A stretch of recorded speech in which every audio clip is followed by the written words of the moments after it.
Assalamualaikum warahmatullahi wabarakatuh. Saya akan membahas mengenai memimpin perubahan. Memimpin perubahan ini merupakan salah satu subpokok bahasan dalam manajemen mata kuliah manajemen perubahan. Nah, seorang pemimpin perubahan itu dituntut untuk mampu melakukan perubahan strategis, mampu melakukan perubahan fundamental, mampu melakukan pendekatan kultural, partisipatif, dan juga pemimpin konektif. Seperti apakah itu perubahan strategis, perubahan fundamental, pendekatan kultural, partisipatif, dan pemimpin konektif akan saya bahas sebagai berikut.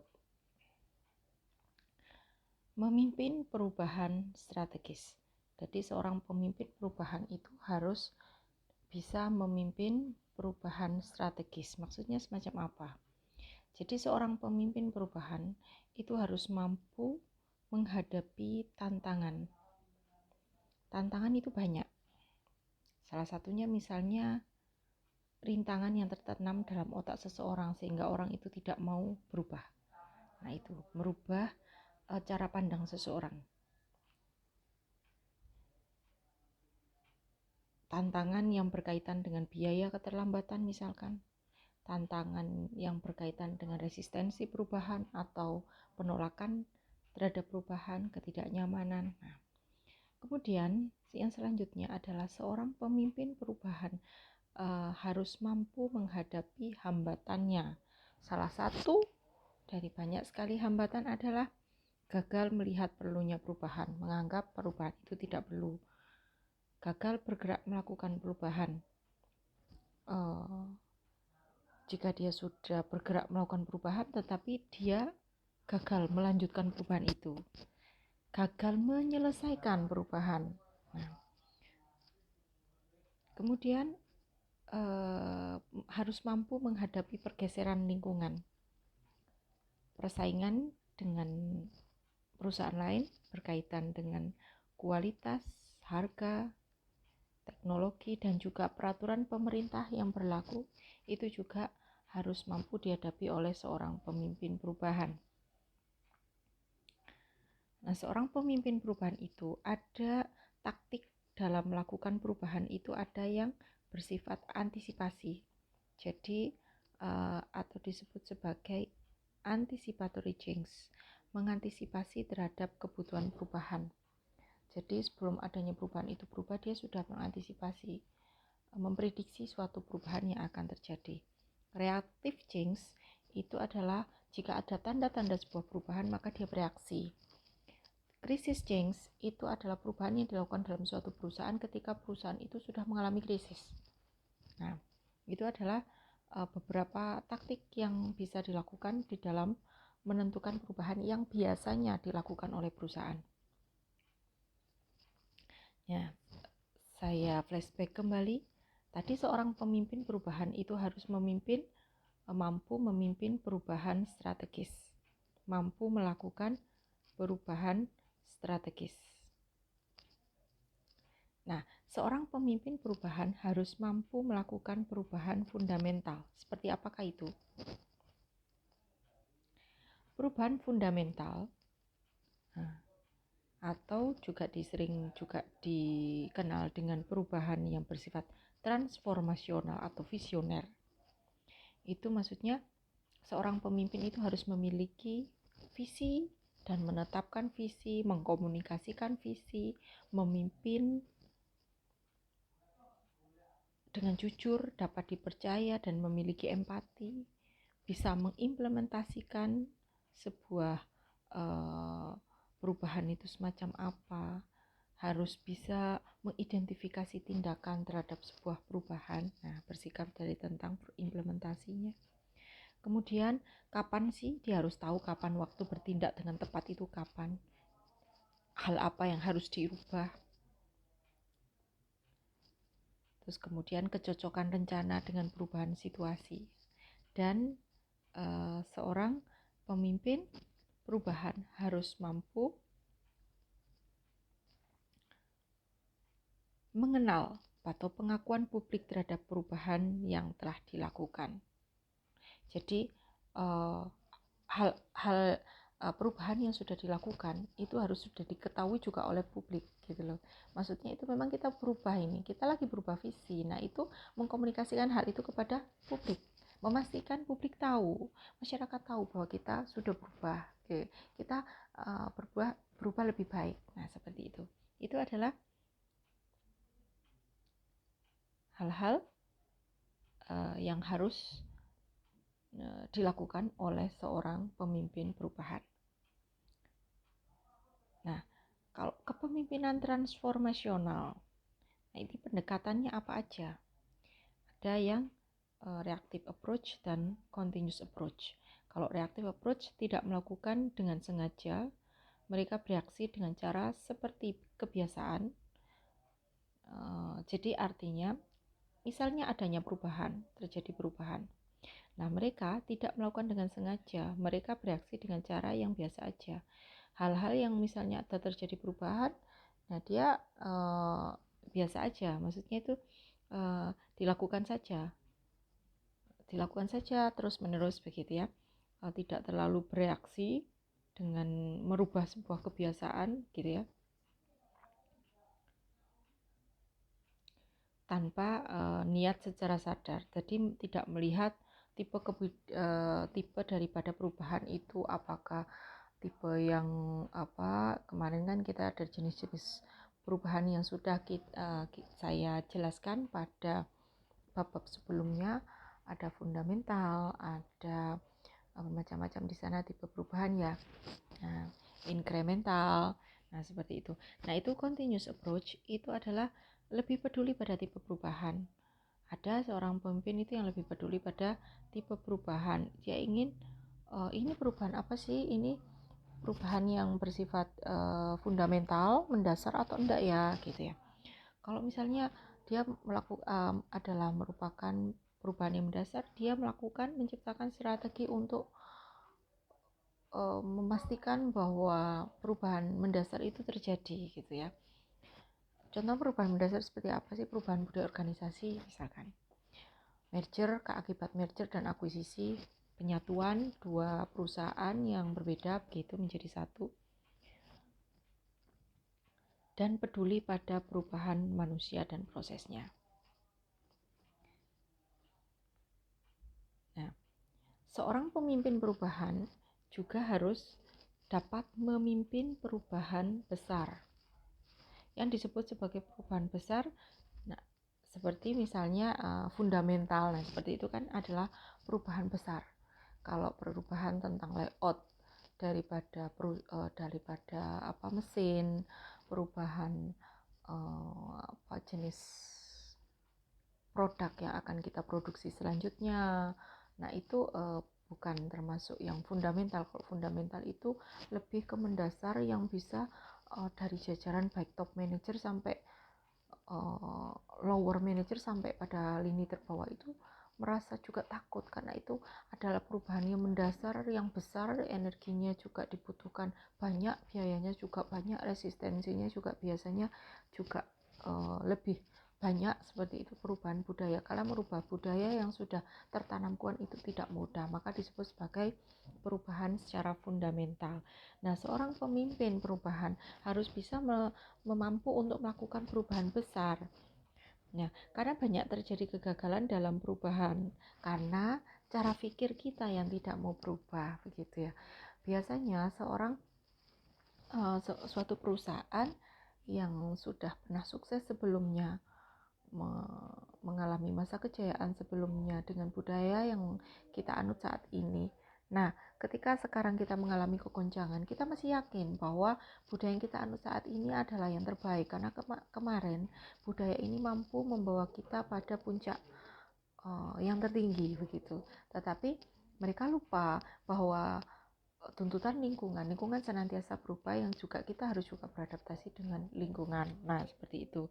Jadi banyak terjadi kegagalan dalam perubahan akibat cara berpikir yang tidak berubah. Jadi cara berpikir kita tetap seperti pada waktu zaman dahulu, padahal kondisi lingkungan berubah, tuntutan masyarakat berubah, selera masyarakat berubah, peraturan kebijakan berubah, pemerintah juga berubah. Nah, seperti itu. Perubahan penting hanya terjadi jika dorongan dari atas puncak. Nah, jadi artinya merasa bahwa perubahan itu hanya akan terjadi jika ada dorongan dari pimpinan. Sebenarnya suatu perubahan itu bisa terjadi akibat dari kerjasama antara pimpinan dan juga pimpinan mendukung sebuah perubahan. Bawahan juga sadar akan pentingnya perubahan dan rela mau melakukan berkomitmen bersama untuk melakukan perubahan. Pemimpin tidak sama dengan top manager. Nah, ini adalah hal-hal yang harus kita ketahui.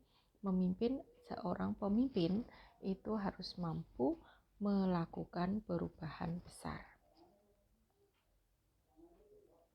Seorang pemimpin juga harus mampu memimpin berbasis budaya.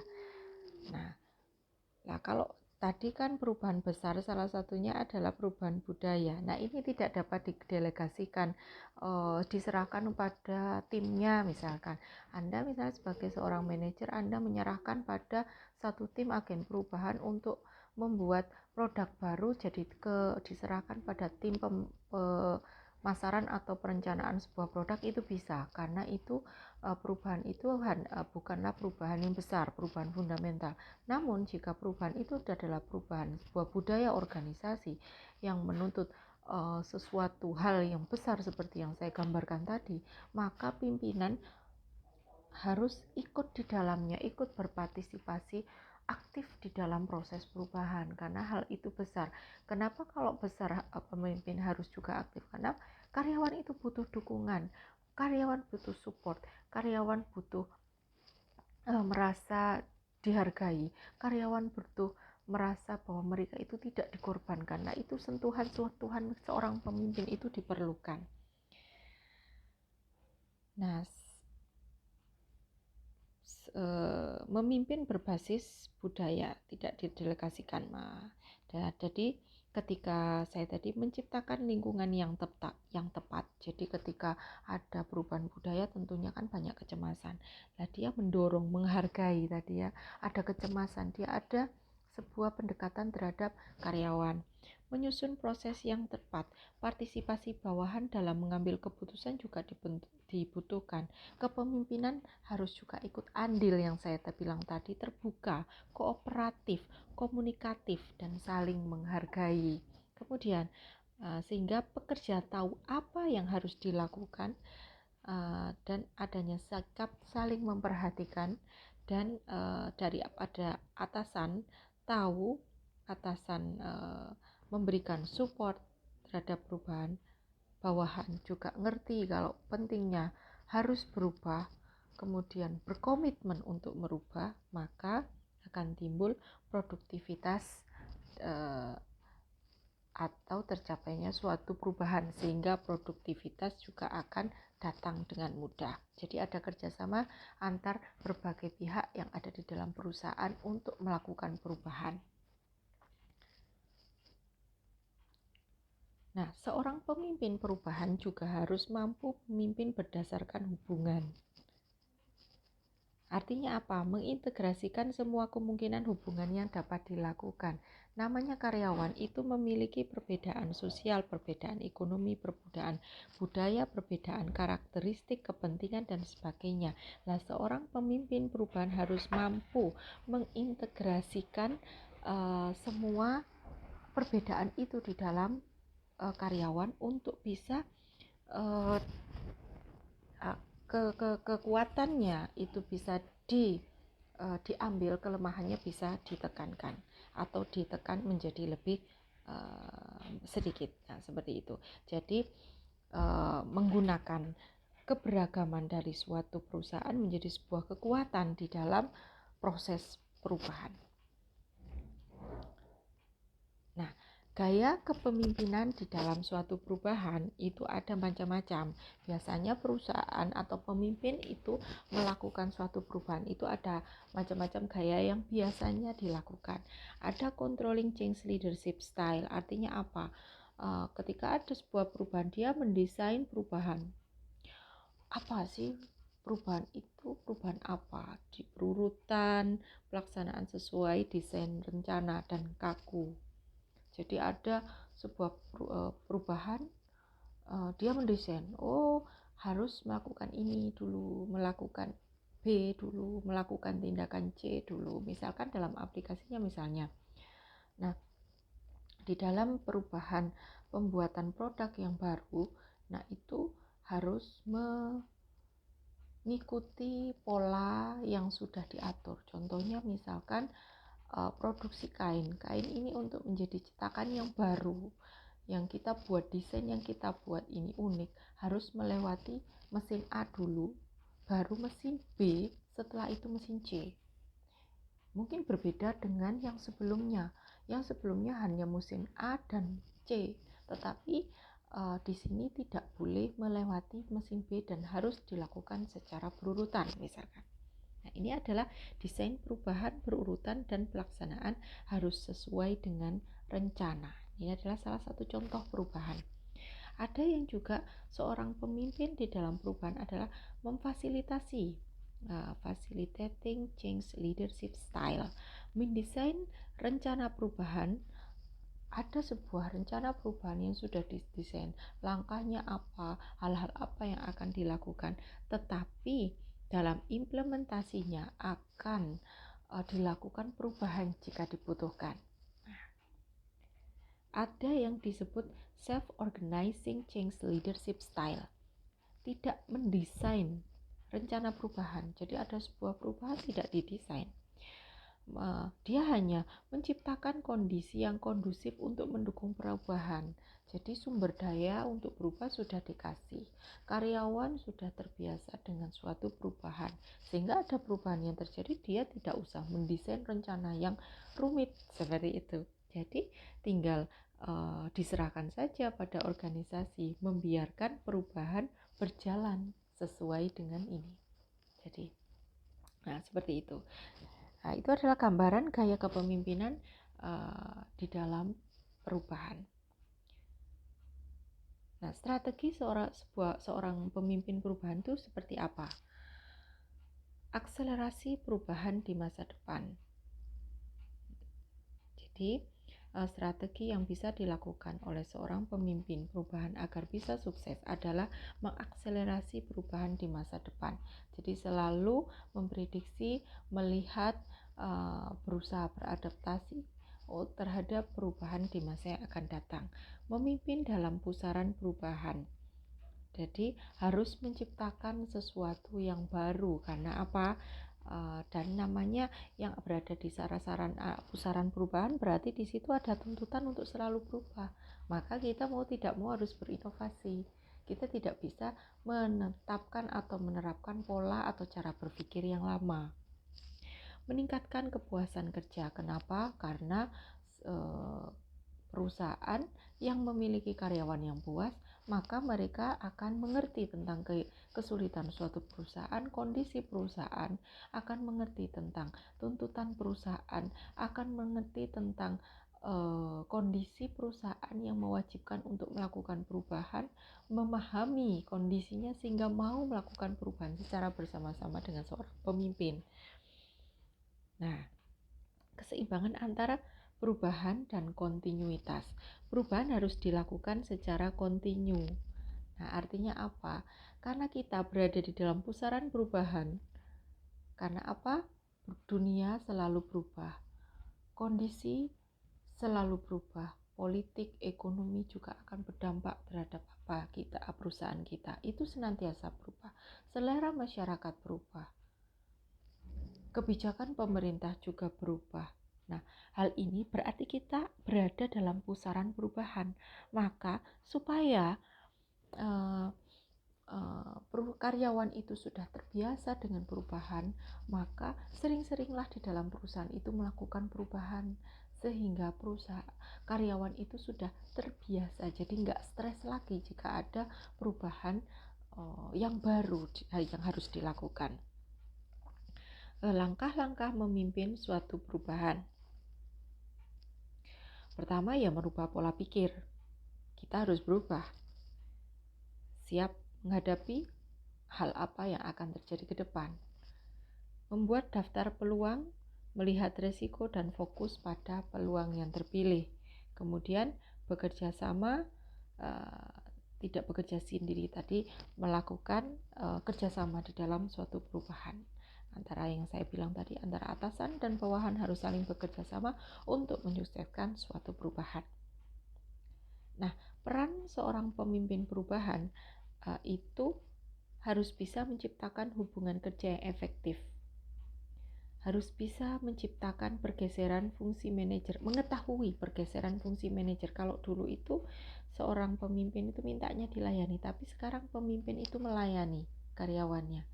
Apalagi di dalam perubahan, ketika ada perubahan maka pemimpin harus turun langsung, tidak bisa didelegasikan. Tadi kan saya bilang kalau di dalam perubahan besar itu tidak bisa didelegasikan, tapi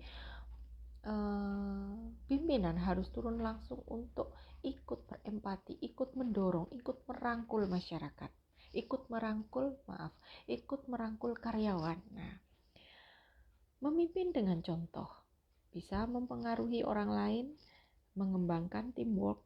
Kenapa? Karena perubahan tidak bisa dilakukan personal, tapi harus tim kerjasama. Melibatkan bawahan dalam mengambil keputusan. Agar apa? Agar kawan tahu mengapa perubahan itu harus dilakukan, mengapa alternatif tindakan itu harus dibuat, dan mengapa kita harus melakukan perubahan, agar apa. Nah, seperti itu. Jadi kasih tahu dia kondisi real perusahaan, sehingga mereka juga terus libatkan mereka di dalam pengambilan keputusan. Maka mereka akan juga dengan sukarela akan melakukan atau tindakan mensukseskan perubahan yang sudah direncanakan. Menjadikan pemberdayaan sebagai way of life, memberikan ruang. Jadi artinya pemberdayaan itu memberikan ruang pada karyawan untuk membuat keputusan dan berperilaku. Nah, seiring dengan adanya kita berada di pusaran perubahan dan membangun komitmen. Nah, penyakit seorang pemimpin itu biasanya tidak mau mendengarkan, mengintimidasi orang lain, tidak mengembangkan orang, merasa puas dengan dirinya sendiri, mendemoralisasi orang lain, atau kebiasaan yang tidak bisa disembuhkan dengan menjatuhkan orang lain. Jadi ada menurut Victor Tan itu bahwa mendemoralisasikan orang lain itu adalah salah satu sifat daripada penyakit kepemimpinan yang sulit untuk dihilangkan, begitu ya. Kemudian tidak mempraktekkan apa yang dikatakan, omong doang. Mempraktikkan favoritisme, memperlakukan beberapa karyawan lebih baik daripada karyawan yang baik. Jadi menganaktirikan yang lain, gitu ya. Gagal menciptakan arah. Nah, arahnya kemana? Tadi seorang pemimpin perubahan, dia harus bersifat bisa menetapkan visi, mengarahkan visi kemana ini, arah tujuan daripada yang harus kita lakukan perubahannya itu kemana. Nah, itu harus bisa dilakukan oleh seorang pemimpin perubahan. Nah, kesalahan yang harus dihindari apa? Ya tadi, seluruh penyakit pemimpin tadi, seluruh penyakit kepemimpinan tadi. Jangan memaksakan solusi dikembangkan di tempat lain. Jadi artinya apa? Dalam perusahaan yang satu, dia melakukan perubahan A misalkan. Apakah kita bisa mengadopsi secara utuh tentang perubahan strategi yang dia lakukan? Belum tentu. Jadi ketika perusahaan A melakukan perubahan, mengantisipasi suatu perubahan lingkungan dengan misalnya membuat produk mukena warna putih misalkan, apakah kita akan memaksakan solusi untuk dikembangkan itu untuk mukena warna putih? Juga tidak. Tetapi kenapa? Karena kondisi setiap perusahaan itu berbeda. Jadi jangan disamakan copas-copas saja tentang strategi perubahan yang dilakukan oleh perusahaan lain. Nah, itu tidak sama. Jangan memaksakan solusi yang dikembangkan di tempat lain. Nah, begitu. Jangan mempertaruhkan satu solusi untuk seluruh organisasi. Jangan mempertaruhkan tanggung jawab perubahan pada human resources, karena tanggung jawab perubahan adalah pada seluruh anggota organisasi, pimpinan maupun karyawan sama-sama memiliki kewajiban atau tanggung jawab untuk mensukseskan perubahan. Sehingga sekali lagi, untuk bisa perubahan berjalan maka harus ada dukungan dari karyawan dan juga pimpinan bersama-sama komit, dan juga artinya pihak-pihak yang berkepentingan di dalam perusahaan itu semuanya support terhadap proses perubahan. Jangan mengandalkan pada masalah teknis saja. Jangan berusaha mengubah segala hal dengan segera gitu.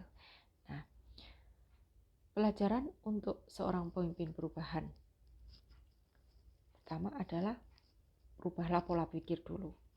Dorong kompetitif untuk belajar. Keterampilan harus pemimpin perubahan. Jadi seorang pemimpin harus meningkatkan keterampilannya juga, mengembangkan keterampilan sepanjang hidupnya. Begitu ya. Jadi demikian paparan dari memimpin perubahan yang bisa saya sampaikan. Ada kurang lebihnya saya mohon maaf. Wassalamualaikum warahmatullahi wabarakatuh.